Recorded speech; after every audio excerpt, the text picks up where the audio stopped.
صحابی سے فرمایا جس نے اعادہ نہیں کیا تھا، اصبت سنت و اجزات کا صلاتو کا، تم سنت کو پہنچ گئے، یعنی سنت کے موافق تم نے کام کیا اور تمہاری نماز تمہارے لیے کافی ہو گئی۔ وقال للذی توضأ واعاد، اور ان صاحب سے فرمایا جنہوں نے وضو بھی کیا تھا اور نماز کا اعادہ کر لیا، لکل اجر مرتين، تمہیں 2 مرتبہ اجر ملا۔ قال ابو داؤد فرماتے ہیں ذکر ابی سعید رضی اللہ تعالی عنہ فی هذا الحدیث لیس بمحفوظ وهو مرسل، ابو سعید خدری رضی اللہ تعالی عنہ کا تذکرہ اس حدیث میں محفوظ نہیں ہے اور یہ حدیث اصلا مرسل ہے۔ پھر آپ لگا کر ترجمہ کرے، تشریح کرتے ہوئے بتلایا کہ تیمم کے بعد نماز شروع کرنے سے پہلے پانی مل جائے تو تیمم کا کیا ہونا ہے۔ دیکھیے تشریح تو یہی ہے، حضور اکرم صلی اللہ علیہ وسلم کے زمانے میں 2 صحابہ سفر نہیں کیے تھے اور ان دونوں کے پاس پانی نہیں تھا، نماز کا وقت آ گیا تو ایک نے نماز پڑھ لی اور تیمم کر کے دوسرے نے بھی پڑھ لی، لیکن جب پانی مل گیا وقت کے رہتے رہتے دوسرے نے ایک نے تو یہ کیا سمجھا کہ نماز تو ہماری ہو ہی گئی، کیونکہ اس وقت تیمم بھی ضروری تھا، جب پانی نہیں تھا تیمم کر لیا تو نماز ہو گئی، اسی وجہ سے انہوں نے نماز کا اعادہ نہیں کیا۔ اور دوسرے جو صاحب تھے انہوں نے سوچا کہ اب تو وقت کے رہتے ہوئے چونکہ پانی مل گیا ہے اس لیے پانی پر قدرت ہے لہٰذا دوبارہ وضو کر کے نماز پڑھنی چاہیے، تو انہوں نے نماز پڑھ لی۔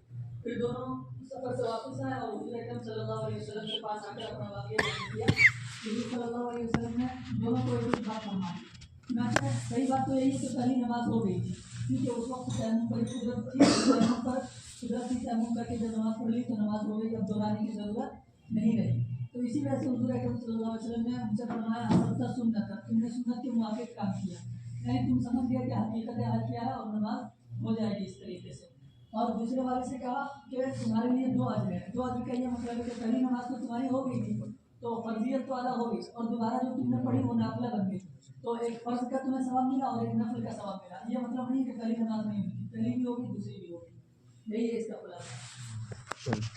آگے تیمم کے بعد نماز شروع کرنے سے پہلے پانی مل جائے تو تیمم کا کیا حکم ہے؟ باقی رہے گا، باطل ہو جائے گا، باطل ہو جائے گا، ٹھیک ہے، نماز شروع کرنے سے پہلے اگر مل جائے تو۔ اسی طرح تیمم سے نماز پڑھ لینے اور وقت نکل جانے کے بعد پانی مل جائے تو نماز کا اعادہ واجب ہے یعنی نہیں ہے، اور اگر تیمم سے نماز پڑھ لینے کے بعد وقت کے اندر پانی مل جائے تو نماز کا اعادہ ہوگا یعنی نہیں ہوگا۔ حدیث شریف میں کون سی صورت کا بیان ہے؟ یہی اسی تیسری صورت کا بیان ہے کہ وقت کے اندر اندر پانی مل گیا نماز پڑھنے کے بعد۔ قال ابو داؤد سے کیا کہنا چاہتے ہیں؟ یہ حدیث اصلاً مرسل ہے، ٹھیک ہے، اور دیگر طرق سے جو مروی ہے حضرت عطا ابن یسار سے ہی مروی ہے، ٹھیک ہے، تو یہ ڈائریکٹ حضور اکرم صلی اللہ علیہ وسلم سے نقل کرتے ہیں، حضرت ابو سعید خدری رضی اللہ تعالیٰ عنہ کو بیچ میں ذکر نہیں کرتے ہیں، لیکن اس حدیث میں ذکر کیا گیا عن عطا ابن یسار عن ابی سعید خدری رضی اللہ تعالیٰ عنہ، تو امام ابو داؤد اس سند پہ کلام کر رہے ہیں کہ صحیح بات یہ ہے کہ عطا سے جو یہ والی روایت مروی ہے اس کا مرسل ہونا ہی صحیح ہے، یعنی عطا اس کو ڈائریکٹ حضور سے بیان کرتے ہیں، یہی صحیح ہے، کسی صحابی کا واسطہ وہ ذکر نہیں کرتے، اور جن لوگوں نے صحابی کا واسطہ ذکر کیا یہ صحیح نہیں ہے۔ حضرت عطا ابن یسار صحابی کا واسطہ ذکر نہیں کرتے ہیں، تو اصلاً یہ حدیث مرسل ہے، یہ بتانا۔ دوسری حدیث عن عطا ابن یسار ان رسول اللہ صلی اللہ علیہ وسلم قال لا تحل الصدقة لغني الا لخمسة، صدقہ کسی بھی مالدار کے لیے حلال نہیں ہے سوائے 5 لوگوں کے، لغازٍ فی سبیل اللہ، ایسے آدمی کے لیے جو اللہ تبارک و تعالیٰ کے راستے میں جہاد کر رہا ہو، او لعامل علیہا، یا یہ کہ صدقہ وصول کرنے کے لیے کام کر رہا ہو، او لغارم، یا یہ کہ مدیون یا مقروض ہو، او لرجل اشتراها بماله، یا ایسے آدمی کے لیے جو صدقہ کو خرید لے اپنے مال سے، او لرجل كان له جار مسكين فتصدق على المسكين فأهداها المسكين للغني، یا ایسے آدمی کے لیے جس کا کوئی مسکین پڑوسی ہے اور مسکین کو صدقہ دیا گیا تو مسکین نے اس مالدار آدمی کو ہدیہ کر دیا۔ اعراب لگا کر ترجمہ کرے اور اطمینان بخش تشریح کرتے ہوئے بدلائے۔ اطمینان بخش تشریح یہ ہے کہ دیکھیے یہ جو صدقے کی رقم ہے یہ مالدار کے لیے جائز نہیں ہے بلکہ غریب کے لیے جائز ہے، جو آدمی صاحب نصاب ہے اس کے لیے صدقے کی رقم کا کھانا جائز نہیں ہے، لیکن 5 لوگ ایسے ہیں کہ اگر وہ مالدار ہے اس کے باوجود ان کے لیے صدقے کی رقم کا استعمال کیا ہے؟ درست ہے، اسی کو بیان کیا گیا۔ سب سے پہلا کون ہے؟ لغازٍ فی سبیل اللہ، جو اللہ تبارک و تعالیٰ کے راستے میں جہاد کر رہا ہے، ٹھیک ہے، تو جو آدمی جہاد کر رہا ہے اس کو زکوٰۃ سے اجرت دی جائے، ہے نا، یا ان کا جو وظیفہ مقرر ہوتا ہے بیت المال سے وہ وظیفہ ان کو دیا جائے اور صدقے کی رقم سے، تو یہ درست ہے، لیکن اس سلسلے میں اختلاف پایا جاتا ہے۔ اختلاف یہ پایا جاتا ہے کہ ہمارے نزدیک اصلاً غازی فی سبیل اللہ کو دینا جائز نہیں ہے. صرف غازی فی سبیل اللہ ہونے کی بنیاد پر زکوٰۃ کی رقم دینا درست نہیں، بلکہ ہم یہ کہتے ہیں کہ وہ ابن سبیل میں داخل ہے. آپ نے پڑھا ہوگا زکوٰۃ کے مصارف کا یہاں پر بیان ہے، اس میں ابن سبیل کا تذکرہ کیا گیا ہے. ابن سبیل کا مطلب ہوتا ہے مسافر. وہ آدمی اپنے گھر پہ تو مالدار ہے لیکن یہاں پر اس کے پاس رقم نہیں ہے، سفر میں آیا بیچارہ غریب ہو گیا اور ابھی زمانے میں تو کوئی مسئلہ نہیں، کہیں بھی رہ کر ATM کارڈ ساتھ میں پیسہ نکال لے گا، پہلے زمانے کی بات ہے. تو ہمارے نزدیک مجاہد ایسا مجاہد ہے کہ وہ سفر میں چلا گیا مثال کے طور پر غزوہ جہاد میں، اور اس کے پاس کچھ ہے نہیں پیسہ ویسا، جو بھی وہ گھر پہ مالدار ہے یہاں پہ مالدار نہیں، تو ہم اس کو ابن سبیل میں داخل مان کر کے کہتے ہیں کہ اس کو زکوٰۃ کی رقم دی جا سکتی ہے. ورنہ اصلاً اگر وہ وہاں پر بھی مالدار ہے تو اس کے لیے زکوٰۃ کی رقم نہ کیا گیا درست نہیں. اور عامل علیہا یا اس کے صدقہ وصول کرنے والے کے لیے، صدقہ وصول کرنے والا اگر غنی ہے اس کے باوجود اس کو اجرت دی جا سکتی ہے. آگے اس کے تعلق سے ایک مسئلہ بھی ہے. اور غارم یا مدیون کے لیے، مدیون سے کیا مراد ہے؟ دو تفسیریں کی گئی ہے اس کی. ایک تو وہی کہ جو آدمی قرض دار ہو گیا اور اس کے پاس قرضہ جو ہے وہ بہت زیادہ ہے، یعنی اتنا قرضہ ہے کہ وہ صاحب نصاب نہیں بن سکتا ہے، اس کو اگر ملایا جائے تو وہ صاحب نصاب باقی نہیں رہتا ہے. تو ایسے آدمی کے لیے بھی دینا درست ہوگا اگرچہ وہ مالدار ہے، لیکن اس کے پاس اتنا پیسہ ہے جو اس کے قرض کی ادائیگی کے لیے کافی نہیں. اور رجل اشترا بمالی یا ایسے آدمی کے لیے جس نے اس کو خرید لیا اپنے مال میں، مطلب یہ ہے کہ کسی آدمی کو صدقہ ملا اور آپ نے اس سے جا کر کے خرید لیا، تو آپ مالدار ہیں، ٹھیک ہے. پھر اس کے بعد جب آپ نے صدقے کی رقم اس سے خرید لی یا صدقے کا کوئی سامان اس سے خرید لیا تو اس چیز کا استعمال آپ کے لیے جائز ہو گیا، کیونکہ تبدل ملک تبدل اہم کا سبب آپ نے پڑھ لیا ہوگا. اور رجل کان له جار مسکین یا ایسے آدمی کے لیے جس کا کوئی پڑوسی ہو مسکین اور اس کو صدقہ دیا گیا اس مسکین کو اور اس نے غنی کو ہدیہ کر دیا، یعنی آپ کا کوئی پڑوسی ہے وہ مسکین ہے، زکوٰۃ کی رقم اس کے پاس آئی ہے، صدقے کا کوئی سامان اس کے پاس آیا اور اس نے آپ کو ہدیہ کر دیا تو درست ہے. بھائی تبدل ملک تبدل اہم کا سبب ہے. وہی حضرت بریرہ والا واقعہ سب کو لك صدقة ولنا ہدیہ. آدمی کو وصولی زکوٰۃ پر زکوٰۃ سے زیادہ دیا جا سکتا ہے یا نہیں دیا جا سکتا ہے. دلیل کیا؟ دلیل وہی ہے حضرت ابو رافع رضی اللہ تعالیٰ عنہ جو حضور اکرم صلی اللہ علیہ وسلم کے مولا تھے، کہ وہ کسی آدمی کو حضور اکرم صلی اللہ علیہ وسلم نے عامل بنا کر کے بھیجا تھا زکوٰۃ کی وصولیابی کے لیے. تو انہوں نے حضرت ابو رافع سے کہا کہ آپ بھی ساتھ چلیے، تو انہوں نے کہا میں نہیں جاؤں گا، اور انہوں نے یہ بھی کہا تھا کہ جو کچھ ملے گا وہ آپ کو بھی مل جائے گا مجھے بھی مل جائے گا. حضور اکرم صلی اللہ علیہ وسلم انہوں نے کہا کہ میں جب تک نہیں جاؤں گا جب تک حضور اکرم صلی اللہ علیہ وسلم کے اس کے متعلق دریافت نہیں کروں. چنانچہ یہ ہے اور حضور اکرم صلی اللہ علیہ وسلم سے دریافت کیا.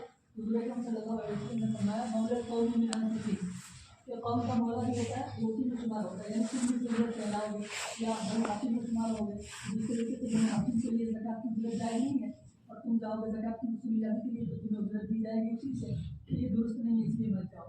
کیا سمجھ میں آگے ہوگا؟ صحابی کو نام ابو رافع رضی اللہ تعالیٰ ڈینجر ہے. ہاں یہی دلیل ہے. حدیث بتلایا کہ عطا ابن یسار تابعی ہے یا صحابی، اور حدیث کا کیا درجہ ہے؟ تابعی ہے، صحابی نہیں. عطا ابن ابی یسار یہاں پر جو روایت میں عطا ابن یسار، تو اس میں ان کے درمیان اور حضور کے درمیان کوئی واسطہ نہیں. اوپر والی حدیث بھی انہی سے تھی اور مرسل تھی، یہ والی حدیث بھی مرسل ہی ہے. یہ حدیث کا کیا درجہ ہے یہی پوچھنا چاہ رہے ہیں. یہ حدیث مرسل ہے، اس کی وجہ یہ ہے کہ عطا ابن یسار تابعی ہیں، صحابی نہیں ہے. اس حدیث میں بھی بعض لوگوں نے ابو سعید خدری رضی اللہ تعالیٰ عنہ کا تذکرہ کیا، ابو داؤد میں آگے لکھا ہوا ہے. چلیے سوال نمبر 3. یا ایھا الناس انه ليس لي من هذا الفيء شيء ولا هذا فرفع اصبعيه. اس میں 9 لغات ہیں، اصبعین میں کچھ بھی پڑھ سکتے ہو، اصبعی اصبعین کچھ بھی پڑھ سکتے ہو. الا الخمس والخمس مردود فيكم عليكم.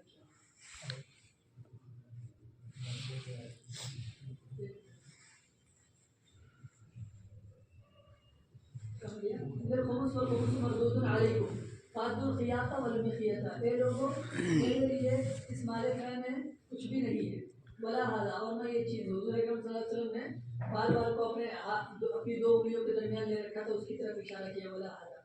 اور حضور اکرم صلی اللہ علیہ وسلم نے اپنی 2 انگلیاں اٹھائی، الا الخمس سوائے خمس کے، یعنی خمس تو مجھے ملے گا اس کے علاوہ کچھ نہیں. والخمس مردود علیکم، اور خمس بھی تم پر لوٹا دیا جاتا ہے. مطلب یہ ہے کہ تمہارے مصالح مسلمین میں اس کو خرچ کیا جاتا ہے. فرد الخیاطہ والمخیط تو دھاگا اور سوئی ساری چیزیں ادا کرو. مطلب یہ ہے کہ غنیمت میں جو بھی چھوٹی بڑی چیز ملے ساری کی ساری چیزیں لا کر کے دینا پڑے. مخیط مانے عبرہ برابر کر ترجمہ کرے. غنیمت نسل سلب سریہ اور سلم صفی کی تعریف کرے. غنیمت کو جانتے ہیں جو جہاد کے نتیجے میں مال حاصل ہوتا ہے. کفار سے جہاد کے نتیجے میں جو مال حاصل ہوتا ہے اسے مال غنیمت کہا جاتا ہے. اور پھر جو جہاد کے بغیر حاصل ہو جائے اس کی مختلف صورتیں ہوتی ہے. اس لیے ساتھ گئے دشمن سے لڑنے کے لیے اور وہ پہلے ہی اپنا علاقہ خالی چھوڑ کر کے چلا گیا ڈر کے مارے. اس کے اوپر ایسی کثرت تعلیم مثال کے طور پر اسرائیل کے کچھ علاقے ایسے ہوئے تھے. کچھ وہ 2017 میں وہ پچھلے سال ہوئے تھے نا جب انہوں نے افغانستان میں حملہ کیا تھا 7 اکتوبر کو گیا.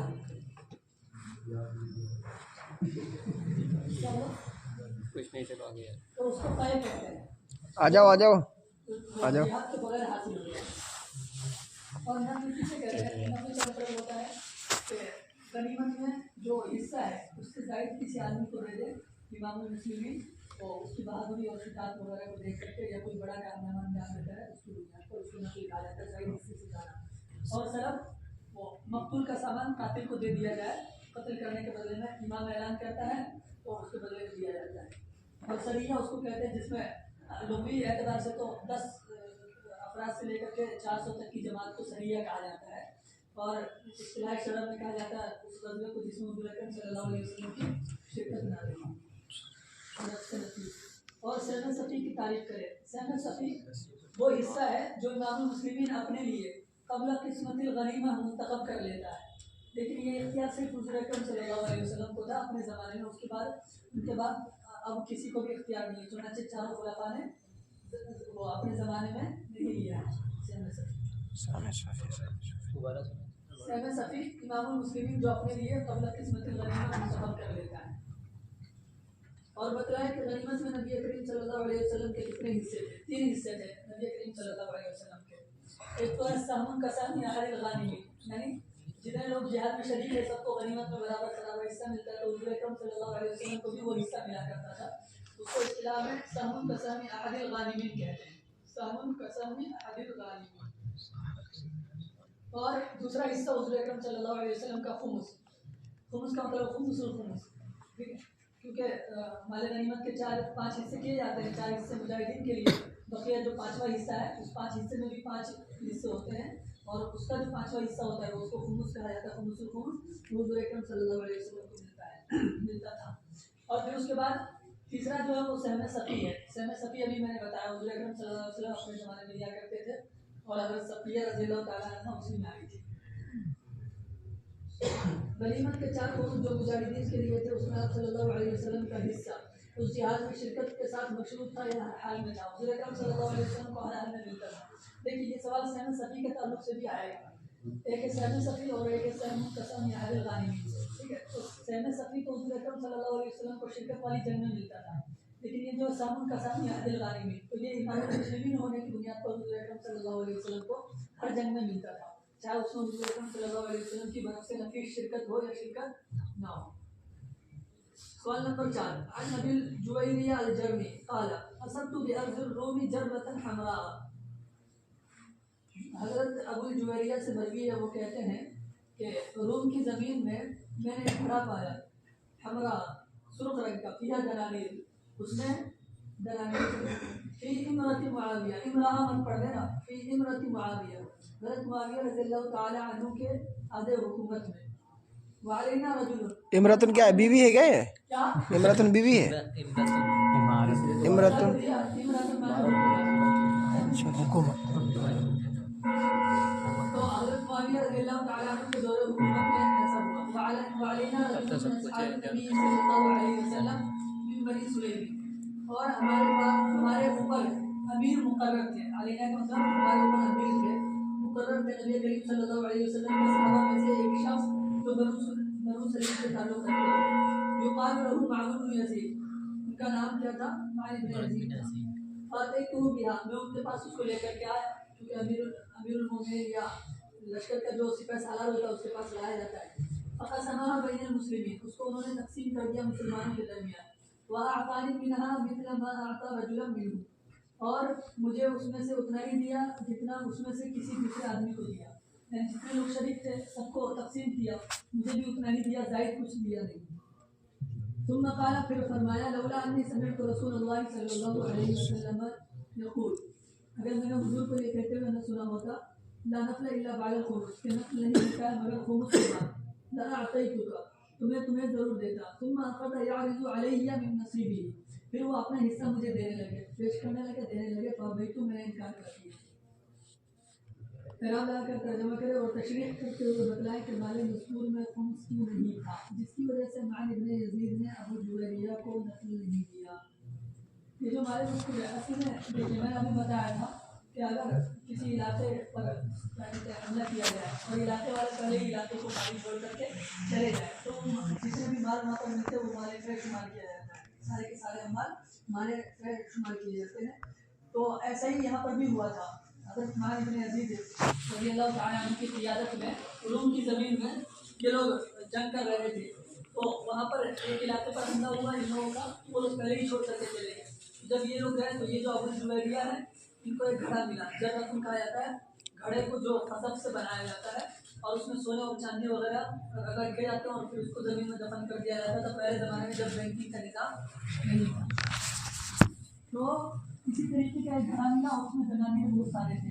تو اس کو لے کر کے یہ آئے حضرت عثمان بن عزیز رضی اللہ تعالیٰ عنہ کے پاس, جو آئی تھے اس کے سالار تھے. تو انہوں نے یہ کہا, انہوں نے فرمایا, انہوں نے اس کی تقسیم کی, اور تقسیم کی تو سب کو برابر حصہ دیا, یہاں تک کہ جو لے کر کے آئے تھے ابو جویریہ ان کو بھی اتنا ہی حصہ دیا جتنا دیگر مجاہدین کو اور شریک لوگوں کو دیا تھا. تو پھر اس کے بعد انہوں نے یہ فرمایا کہ لا نفل الا بعد الخمس, یعنی میں نے اس میں سے تمہیں کچھ زائد نہیں دیا, یعنی انعام کے طور پر کچھ نہیں دیا. نفل کا معنی میری زائد انعام کے طور پر میں نے کچھ نہیں دیا تمہیں. تو کیوں نہیں دیا, اس کی وجہ انہوں نے حدیث سنا کر کے بیان کی, لا نفل الا بعد الخمس, کہ نفل نہیں ملتا ہے مگر خمس کے بعد, یعنی زائد حصہ جو ملتا ہے وہ خمس نکالنے کے بعد ملتا ہے. اب اس سے یہ بتانا کیا چاہ رہے ہیں, بتانا یہ چاہ رہے کہ دیکھیے مال غنیمت میں خمس نکالا جاتا ہے, مال فیء میں خمس نہیں نکالا جاتا. حضور اکرم صلی اللہ علیہ وسلم کے زمانے میں مال فیء حضور اکرم صلی اللہ علیہ وسلم کی ملکیت تھی, ذاتی ملکیت. یہ الگ سی بات ہے, حضور اکرم صلی اللہ علیہ وسلم اس کو مصالح مسلمین میں خرچ کیا کرتے تھے, اور حضور اکرم صلی اللہ علیہ وسلم کی وفات کے بعد وہ پورا کا پورا بیت المال کا ہوتا ہے نا, اور مصالح مسلمین میں خرچ کیا جاتا ہے. اس میں خمس کا نظام نہیں چلتا ہے, کیونکہ اس کو مجاہدین پر تقسیم نہیں کرنا ہے کہ اس میں سے خمس وغیرہ نکالا جائے, تو اس میں خمس کا نظام نہیں ہے. تو یہ جو تھا یہ مال فیء تھا, اس کو تعبیر کیا مالک بن عزیز رضی اللہ تعالیٰ عنہ نے اس بات سے کہ اس میں خمس نہیں ہے.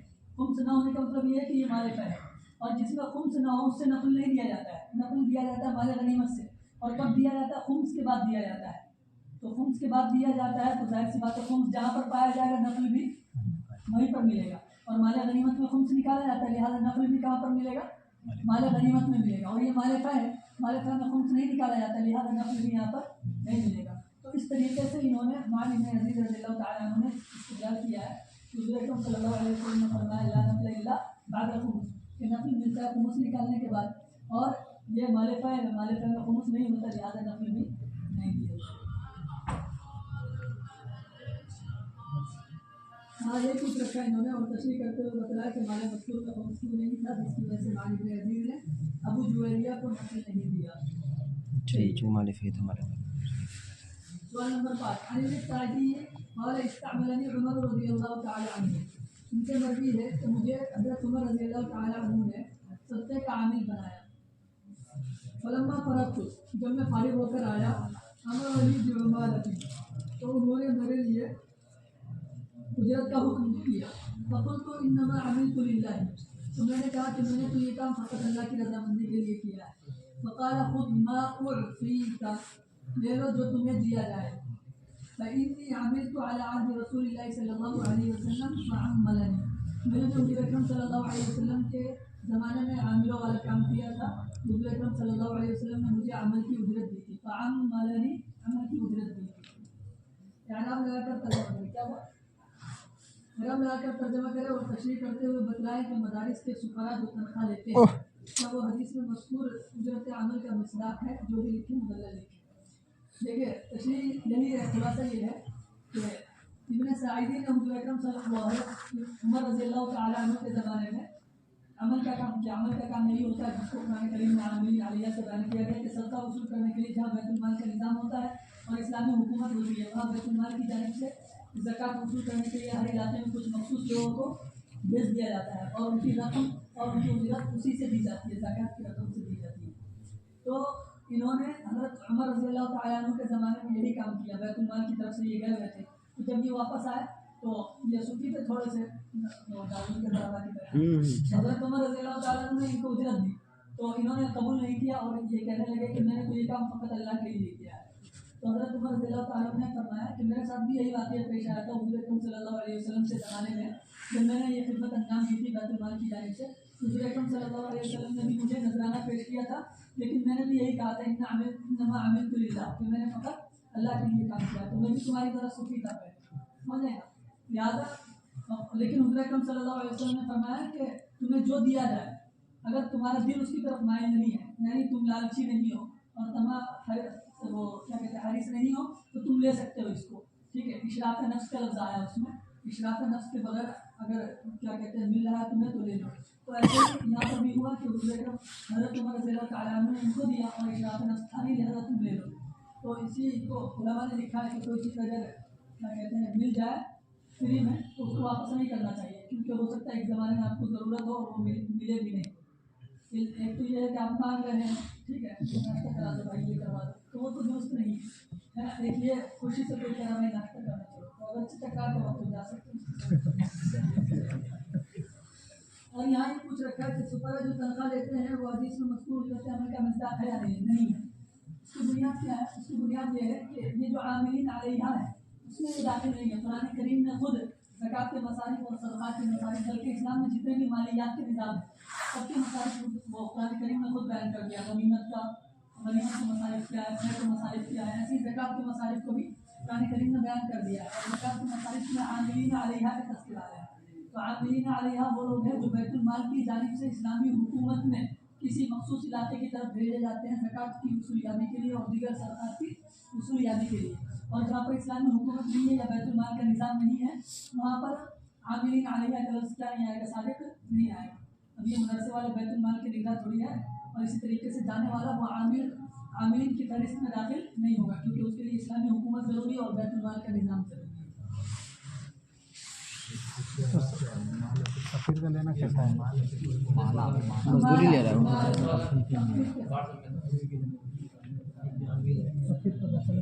شیڈول کیا ہے؟ ہو گیا؟ آپ کون سا ہے بتائیے؟ سفیر کا پیسہ لینا کیسا ہے؟ سفیر کا پیسہ لینا ہاں یہ وضاحت کرتا ہے۔ چلو یہ جو سفیر لوگ ہیں ان کو رقم تو دی جائے گی لیکن زکوٰۃ کی رقم سے ان کو نہیں دیا جا سکتا ہے،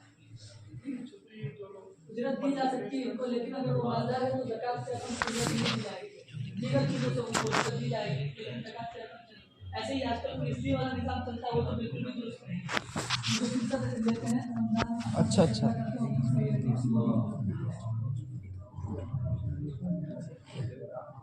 1444 چلیے نکال لو بھائی جلدی سے، اوپر ہی ہے۔ ارے بھائی اپنا جو ہے حدیث میں 1443 اور 44 کے نام سے بھی آیا ہے۔ آگے آگے سب کو نکالے، چلو نکال لو اپنا بھائی۔ معروف عالیہ، معروف گروپ میں گھر دو، گروپ میں گھر دو جلدی۔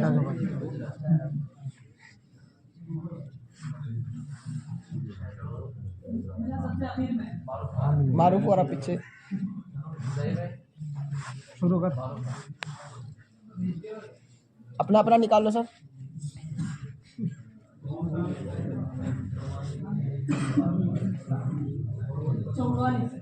دیکھیے عن ابی بن کعب رضی اللہ تعالی عنہ ان رسول اللہ صلی اللہ علیہ وسلم انما قال چھوڑ دیا، یہاں پر قال چھوڑ دیا، قال ہے رسول اللہ صلی اللہ علیہ وسلم نے ارشاد فرمایا، انما نہیں انہوں نے ارشاد فرمایا ابی بن کعب، تو ٹھیک ہے پھر تو ٹھیک ہے، ان رسول اللہ صلی اللہ علیہ وسلم انما جعل ذلك رخصة للناس في اول الاسلام لقلة الصيام، حضور اکرم صلی اللہ علیہ وسلم نے اسے رخصت قرار دیا تھا لوگوں کے لیے اسلام کے ابتدائی زمانے میں کپڑوں کی کمی کی بنیاد پر، ثم امر بالغسل، پھر اس کے بعد حضور اکرم صلی اللہ علیہ وسلم نے غسل کا حکم فرمایا، منہا عن ذلك، اور اس سے منع فرما دیا. قال ابو داؤد یعنی الماء من الماء، ابو داؤد رحمۃ اللہ علیہ فرماتے ہیں یعنی الماء من الماء، یہ ذالکہ کا مشاہد ہے. اعراب لگا کر ترجمہ کیجیے. ایک سال کے معنی لکھیے. ایک سال کے معنی وہی سوکھے ساکھے فارغ ہو جانا، اس میں خود ہی دے رکھا ہے. مطلب یہ ہے کہ انزال نہ ہو ہونے کا دخول حشفہ ہو جائے لیکن انزال نہ ہو، تو اس کو کیا کہتے ہیں؟ ایک سال کہتے ہیں. یعنی انما جعل ذالک میں ذالکہ کا مشاہد یہ کیا ہے؟ ذالکہ کا مشاہد یہ امام ابو داؤد نے خود سے بیان کر دیا، الماء من الماء. الماء من الماء کا مطلب یہ ہے، دیکھیے الماء میں جو پہلا ماء ہے اس سے مراد ہے غسل کا پانی، اور دوسرا ماء جو ہے اس سے مراد ہے کیا؟ منی یعنی انزال. ٹھیک ہے، تو کیا کہتے ہیں مطلب یہ ہے کہ غسل انسان کے اوپر واجب ہوگا کہ اس سے من الماء، ماء سے یعنی انزال سے، انزال کے بغیر غسل کا وجوب نہیں ہوگا. تو یہ پہلے زمانے کی بات ہے، یعنی ابتدائی اسلام میں ایسا ہی تھا کہ جب تک انزال نہ ہو جائے، اگر سے دخول حشفہ ہو جائے اور سب کچھ ہو جائے 3-4 منٹ ہو جائے، ٹھیک ہے، لیکن اگر انزال نہیں ہوا ہے تو کیا نہیں ہوگا؟ غسل وغیرہ واجب نہیں ہوگا. لیکن اب یہ ہے کہ دخول حشفہ ہوتے ہی پھنس گئے. آگے کیا ہے؟ انما جعل ذالک میں ذالک کا مقابلہ لکھا ہے. ابتداء اسلام میں غسل صرف خروج منی سے واجب تھا، سوکھے ساکھے فارغ ہو جانے کی صورت میں غسل نہیں ہوتا. یہ سوکھے ساکھے فارغ والا جملہ کہاں سے رہا ہے؟ یہ تعبیر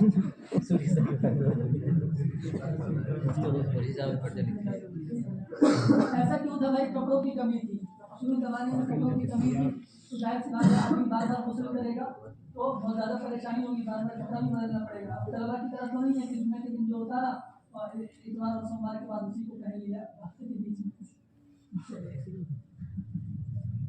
حدیث الماء من الماء میں دونوں لفظ الماء سے کیا مراد ہے بتا تو دیا.